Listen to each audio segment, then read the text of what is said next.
প্রাচীনকালের এক রহস্যময় গল্প, যেখানে পাহাড়ের কোল ঘেঁষে গড়ে ওঠা এক রিয়াসাতের কাহিনী জীবন্ত হয়ে ওঠে। এই রিয়াসাতের নওজোয়ান বাদশাহ ছিলেন শক্তি আর জোশে ভরপুর, কিন্তু তার হৃদয়ে লুকিয়ে ছিল এক অদ্ভুত নিষ্ঠুরতা। বুজুর্গদের প্রতি তার নজরে ছিল বিষাক্ত তাচ্ছিল্য, আর তাদের তজরবার প্রতি ছিল গভীর অবহেলা। এই গল্প শুধু এক বাদশার জেদ আর অহংকারের নয়, বরং তজরবা আর আকলের সেই চিরন্তন শক্তির, যা সময়ের পরীক্ষায় টিকে থাকে। এই কাহিনীতে লুকিয়ে আছে এক গভীর শিক্ষা, কিভাবে এক নওজোয়ান বাদশাহ তার রিয়াসাতের ভাগ্য বদলে দিলেন যখন তিনি বুঝতে পারলেন যে সত্যিকারের হুকুমত কেবল তাকত বা দৌলাতে নয়, বুজুর্গদের ডানাই আর তজরবাই টিকে থাকে। আসুন ডুবে যাই এই রহস্য আর শিক্ষার গল্পে, যেখানে প্রতিটি ঘটনা আমাদের জীবনের এক নতুন দিগন্ত খুলে দেবে। জামানা কাদিমের কথা। হিমালয়ের মাঝখানে বসতি ছিল এক রিয়াসত, নাম আল মদিনা, যেখানে এক নওজোয়ান বাদশাহ আমির ইবনে হাসান হুকুমরানি করত। বাহিরে তিনি তাকতভর আর পুরজোশ নজর আসতেন, মগর তার দিল শক্ত ছিল আর চোখে বুজুর্গদের জন্য নাফরতের জেহার ভরা ছিল। তাকে বুড়ো লোক দেখা সহ্য হতো না, আর যে কেউ তার নজরে আসত, যার চুলে একটুকু সফেদি ছায়া থাকত, তার মাথা শরীর থেকে আলাদা করে দেওয়া হতো। বাদশাহ আমির নিজে নওজোয়ান ছিলেন আর প্রায়ই অদ্ভুত কিসিমের হুকুম দিতেন। আল মাদিনার লোকেরা তার থেকে খুব তং হয়ে গিয়েছিল, কিন্তু বাদশার রোব এত ছিল যে কেউ বলার হিম্মত করত না। সবদিকে খাউফ আর খামোশি ছড়িয়েছিল। প্রত্যেকে দিলে দিলে দোয়া করত যে তারা বাদশাহ আমিরের নজরে না আসে। কিন্তু হাদ তখন হলো যখন বাদশার খাস ওজির আবদুল্লাহ ইবনে ওমর, যিনি বয়সে বড় ছিলেন, তিনি তার চুল বারবার রং করতেন যাতে বুড়ো না লাগেন। তিনি খুব সমঝদার আর ওয়াফাদার ছিলেন। কিন্তু আখিরকার বাদশাহ আমিরের জানা হয়ে গেল যে ওজির আবদুল্লাহ এখন বুড়ো হয়ে গেছেন। বাদশাহ বললেন তাকেও খতম করতে হবে। কিন্তু যেহেতু ওজির আবদুল্লাহ বছরের পর বছর বাদশার খিদমত করেছিলেন, তাই বাদশাহ বললেন তাকে সবার সামনে মারা হবে না। তিনি জল্লাদদের বললেন ওজিরকে দূরের মরুভূমি সাহারায় নিয়ে গিয়ে মারো। কিছু মুশির আর জল্লাদ ওজির আবদুল্লাহকে নিয়ে গেল, আর তাকে মারার জন্য এক গভীর গর্ত খোঁড়া হলো। ওজির আবদুল্লাহ খুব সমঝদার ছিলেন। যখন তাকে মারতে নিয়ে যাওয়া হচ্ছিল, তখন তিনি সবাইকে থামিয়ে বললেন, তোমরা আমাকে মারতে পারো, আমার কোনো গম নেই, কিন্তু মনে রাখো, আজ আমি বুড়ো, কাল তোমরাও বুড়ো হবে। আজ আমার বাড়ি, কাল তোমাদের হবে। এই কথা শুনে সবাই হয়রান হয়ে গেল আর ভাবতে লাগলো যে ওজির আবদুল্লার কথাই সত্যি আছে। আখিরকার সবাই মশওয়ারা করে ফায়সালা করল যে ওজিরকে মারা হবে না, এর বদলে তাকে চুপচাপ ঘরে কয়েদ করে দেওয়া হবে, যাতে বাদশাহ আমিরের শক না হয়। যখনই কেউ বুড়ো হবে, তারা এই তরিকা ইখতিয়ার করবে, বাদশাহ বুড়ো হওয়া পর্যন্ত। সবাই এই কথায় রাজি হলো, আর বাদশাহকে মিথ্যা বলল যে ওজির আবদুল্লাহকে মারা হয়েছে। বাদশাহ আমির নিজে খুব সমঝদার ছিলেন না, আর সমঝদার আর তজুরবাকার লোক তাকে পছন্দও ছিল না। কিন্তু তিনি জানতেন না যে রিয়াসাত তজুরবার সিয়াসাত ছাড়া চলে না। কিছু সময় এভাবেই কেটে গেল। একদিন বাদশাহ আমিরের দরবারের কাছে দুটো বড় পাহাড়ের মাঝখানে এক অদ্ভুত দৃশ্য দেখা গেল। সেখানে এক সমুদ্র ছিল, যেখানে এক চমকানো মতি নজর আসছিল। সেই মতি খুব সুন্দর ছিল, রং বদলাতো আর দৌড়ে চমকাচ্ছিল। বাদশাহ আমির তা দেখে বললেন, এই মতি আমাকে যে কোনো মূল্যে চাইলে সারা আলমদিনা চলে যাক। আখিরকার বাদশাহ আমির রিয়াসতের সবচেয়ে মাহির তিরাকদের ডাকলেন। ৩-৪ দিন ধরে সবাই সমুদ্রে ডুব দিল, মেহনত করল, কিন্তু মতি কারো হাতে আসলো না। বাদশাহ আমির গুস্সায় আগুন হয়ে গেলেন আর জিদ ধরে বসলেন। এখন তিনি আরও জোর দিচ্ছিলেন যে মতি যেভাবেই হোক তার কাছে আসুক। আলমদিনার নৌজওয়ানরা খুব হয়রান ও পরেশান ছিল। তারা মতি বের করার পুরো চেষ্টা করেছিল, কিন্তু কামিয়াবি পায়নি।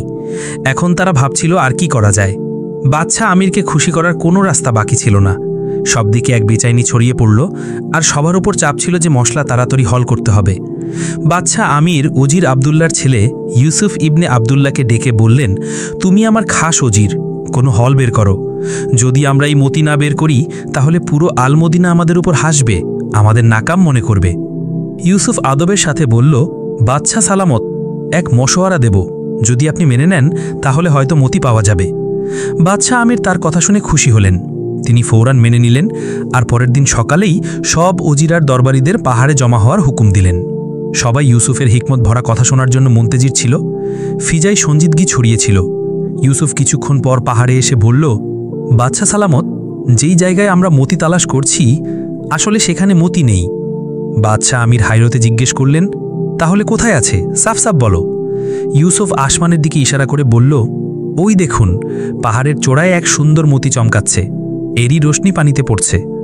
সবাই মনোযোগ দিয়ে দেখল, তখন সত্যি কথা সত্যি মিলল। পাহাড়ের উপর এক চমকানো মতি ছিল, তার রোশনি পানিতে পড়ে এমন লাগছিল যেন মতি সমুদ্রে আছে।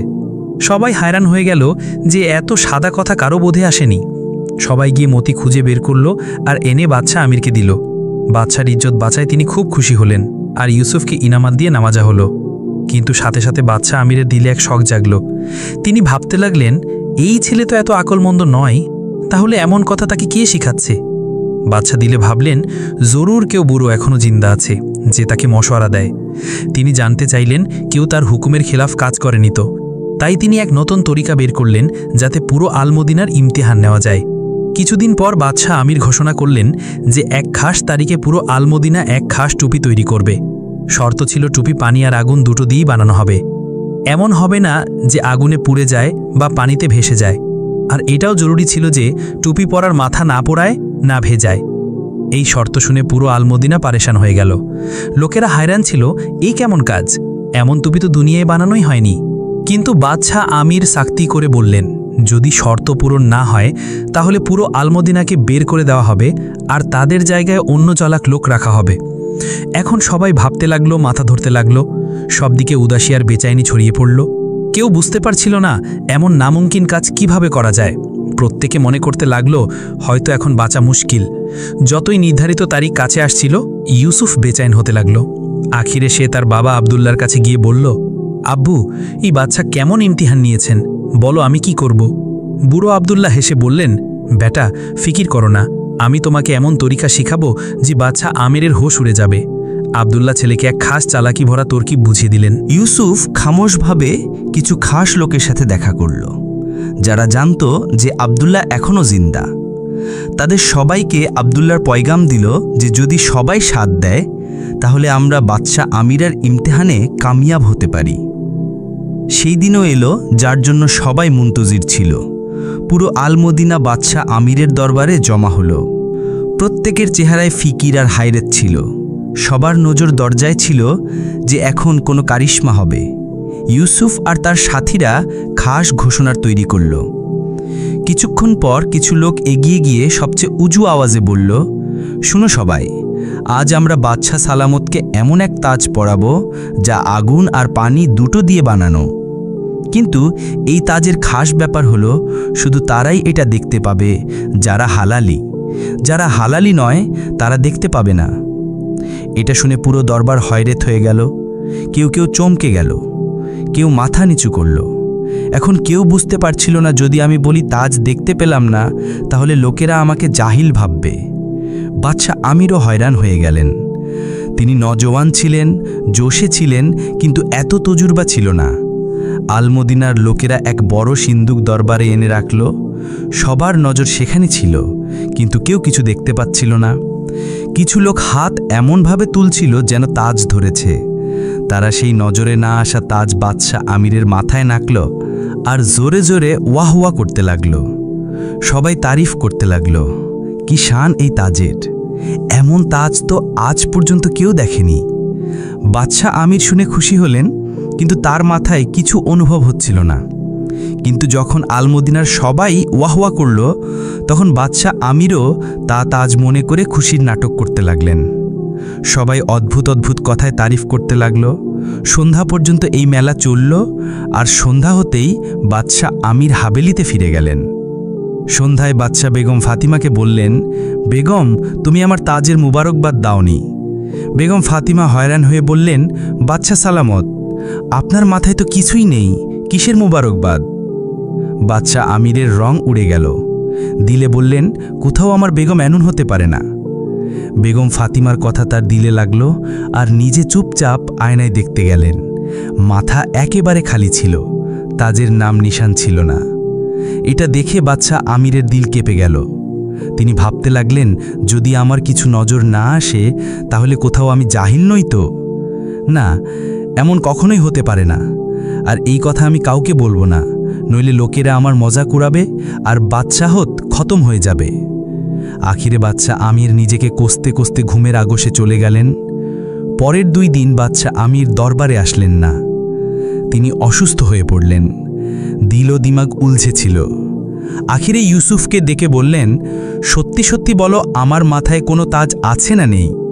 ইউসুফ আদবের সাথে বলল, বাদশা সালামত, আপনার মাথায় কিছুই নেই। আগুন আর পানি মিলিয়ে তাজ বানানো মুমকিনই নয়। বাদশা আমির গুস্সায় বললেন, আমার আগেই শখ ছিল, এটা তোমার আকেলের কথা নয়। তোমরা সবাই জাহিল। বলো, এই হুঁশিয়ারি কে শিখিয়েছে? যদি মিথ্যা বলো তাহলে তোমাদের সবার গর্দান উড়িয়ে দেব। ফিজায় সান্নাটা ছড়িয়ে গেল আর সবার নজর ইউসুফের উপর জমে গেল। ইউসুফ বাদশা আমিরের চোখে চোখ রেখে বলল, বাদশা সালামত, যদি আপনি নারাজ না হন তাহলে আমি একটা সত্যি কথা বলতে চাই। বাদশা ফওরান বললেন, বলো, ভয় পেও না, আমি কিছু বলবো না। ইউসুফ বলল, আমার বাবা মানে আপনার সাবেক ওজির আব্দুল্লাহ এখনও জিন্দা, আর এই 2টো মশওয়েরা পাথর আর তাজের ছিল তারই। এটা শুনে দরবারে খামোশি ছড়িয়ে গেল। বাদশা আমির গভীর নিঃশ্বাস নিলেন, একটু ভাবলেন, তারপর বললেন, আচ্ছা, যদি সে জিন্দা তাহলে ফওরান তাকে ডাকো। কিছুক্ষণ পর বুড়ো আব্দুল্লাহ দরবারে হাজির হলেন, ঝুঁকে সালাম করলেন আর বাদশা আমিরের সাথে তখতে বসলেন। বাদশা নরমি করে জিজ্ঞেস করলেন, আব্দুল্লাহ, তুমি এসব চুপিয়ে কেন করলে? কেন আমার হুকুমের নাফরমানি করলে? আব্দুল্লাহ আরেকবার আকেলের ইস্তেমাল করে আজিজের সাথে বললেন, বাদশা সালামত, আমি যা করেছি তা শুধু আপনার ফায়দার জন্য করেছি। আমি চাইনি যে আপনার মতো আকলমান বাদশা সময়ের আগে মারা যাক। আব্দুল্লাহ বুঝিয়ে বললেন, কয়েক বছর পর আপনিও বুড়ো হবেন, আর যদি কানুন এমন থাকে তাহলে লোকেরা আপনাকেও খতম করে দেবে। আমি কানুনকে একটু মুড়িয়েছি, কিন্তু আল মদিনাকে এক হুঁশিয়ার বাদশার থেকে মাহরুম হওয়া থেকে বাঁচিয়েছি। বাদশা আমির আব্দুল্লাহর কথা শুনে গভীর ভাবনায় ডুবে গেলেন। আখিরে আব্দুল্লাহ এক সুন্দর নসিহাত করলেন, বাদশা সালামাত, শুধু তাকত আর দৌলতের হুকুমত কায়েম থাকে না। যদি এই দুটোকে আকল আর তজরবার সাথে ঢালা যায় তাহলে কামিয়াবি আপনার পায়ে চুমবে। শুধু বাদশাহতের সাথে দানাইকে যুক্ত করুন, তাহলে আলমদিনা সবসময় খুশহাল থাকবে। আব্দুল্লাহর কথা বাদশা আমিরের দিলে গভীর আসর করল। তিনি প্রথমবার মনে করলেন যে আকল আর তজরবা দৌলত বা তাকতের থেকে বেশি কিমতি। তিনি ফোরান তখতে দাঁড়িয়ে ঘোষণা করলেন, এখন থেকে আলমাদিনায় কোনো বুড়ো চুপিয়ে থাকবে না। সব বুজুর্গ যেখানেই থাকুক বেখৌফ হয়ে তাদের রায়ায় সামিল হতে পারে। বাদশা আমিরের ঘোষণার পর সে দরজাগুলো খুলে গেল যা বছরের পর বছর বন্ধ ছিল। বুজুর্গ লোকেরা ঘর থেকে বেরিয়ে ইজ্জতের সাথে আলমাদিনায় ফিরে এলো। নৌজওয়ান আর বুজুর্গরা মিলে আলমাদিনাকে সাজালো। ফয়সালা এখন শুধু জোশে নয়, হোশ আর তজরবায়ও হতে লাগলো। কিছুদিনের মধ্যেই আলমাদিনা এক কামিয়াব, সঞ্জিদা আর পুরামন সালতানাত হয়ে গেল। তো বন্ধুরা, হয়তো এটা একটা কাল্পনিক গল্প, কিন্তু এতে আমাদের সবার জন্য, খাস করে নওজওয়ানদের জন্য বড় শিক্ষা আছে। কখনোই মা বাবা, দাদা, নানা বা কোনো বুড়োর তজরবাকে তোমার কামিয়াবির পথে বাধা মনে করো না। কিছু ফয়সালা শুরুতে উল্টো লাগে, কিন্তু সময় গেলে সেই ফয়সালাই তোমাকে বড় মুশকিল থেকে বাঁচাতে পারে। তজরবা কোনো বইয়ের শিক্ষা নয়, এটা সেই খাজানা যা সময়ের ধূপে তপে, ঠোকর খেয়ে আর জিন্দিগির কঠিনতা সহ্য করে হাসিল হয়। এটা দৌলতে কেনা যায় না, তাকতে জমানো যায় না, আর ইলমের ডিগ্রি দিয়ে হাসিল হয় না। এর জন্য জওয়ানির কালো চুল সাদা করতে হয়। যদি তোমার আশপাশে কোনো বুড়ো শখস থাকে তাহলে থেমে তার কথা অবশ্যই শোনো। হয়তো সে তোমার শোবার মাহির নয়, কিন্তু জিন্দিগির অনেক রাস্তা সে দেখাতে পারে যেখানে তুমি কখনো পা রাখোনি। তার তজরবা তোমাকে সেই বাঁচাও দিতে পারে যা তবিবের ওষুধে পাওয়া যায় না। সোশ্যাল মিডিয়ার এই চমকানো কিন্তু কালো দৌড়ে আমরা শুধু বড়দের নাফরমানিই করিনি, বরং তাদের আকল আর তজরবার মজা কোড়ানো শুরু করেছি। যেই নসল আমাদের বুনিয়াদ রেখেছে, আজ আমরা সেই নসলকে জাহিল আর পুরনো বলে নজরান্দাজ করছি। এই আমল আমাদের অন্ধকার মুস্তাকবিলের এক স্পষ্ট আলামত। মনে রাখো, তোমার তালিম, ডিগ্রি আর হুঁশিয়ারি নিজের জায়গায় ফকরের কাবিল, কিন্তু যতক্ষণ এতে বড়দের দানাই জিন্দগির তজরবা আর সবর সামিল না হবে ততক্ষণ তা অধুরো থাকবে। যেই নওজওয়ান তাদের পথে বুজুর্গদের মশওয়ারা সামিল করে তারা প্রায় ঠোকর খাওয়া থেকে বেঁচে যায়। দুনিয়ায় যত কামিয়াব কওম গুজরেছে তাদের পিছনে একটাই রাস ছিল, তাদের আসলাফের ইজ্জত আর তাদের রাস্তায় চলা। আর যেই কওম তাদের বড়দের ভুলে যায় তাদের মঞ্জিল অন্ধকার, বরবাদি আর পস্তাওয়া ছাড়া কিছু হয় না। লিহাজা তোমার বড়দের বোঝা মনে করো না, তাদের জিন্দিগির একটা বই মনে করো, এমন বই যা শুধু সময়ের জবানে লেখা। আশা করি এই গল্প থেকে তোমরা অনেক কিছু শিখেছ। তোমাদের সবার মহব্বত আর সময় দেওয়ার জন্য তহে দিল থেকে শুকরিয়া।